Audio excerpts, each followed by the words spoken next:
अस्सलाम वालेकुम। तुम मखलूक की बातों अंदाज़ों से डरना छोड़ दो। दुआएं कबूल करने वाली ज़ात सिर्फ अल्लाह की है। वो कहता है तुम अपने रब से दुआ करो, वो कबूल करेगा। असबाब बनाने वाली ज़ात अल्लाह की है, तुम बस तवक्कल करो। और आपको मालूम भी नहीं अल्लाह आपको आप पे कितना प्यार आता है जब आप आजिज़ी से अपने रब से दुआ कर रहे होते हैं, जब अल्लाह को बता रहे होते हैं कि आपको अपने रब पे यकीन है।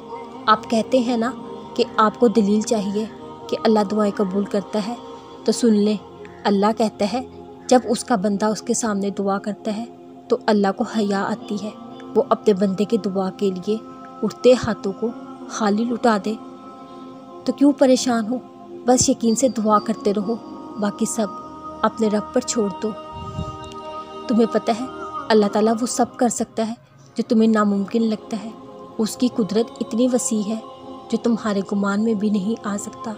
तुम्हारा अल्लाह वो भी करने पे कादिर है। अल्लाह जब किसी काम के करने का इरादा कर लेता है तो फिर ये मायने नहीं रखता लोग क्या कहते हैं, फिर ये मायने नहीं रखता असबाब हैं या नहीं।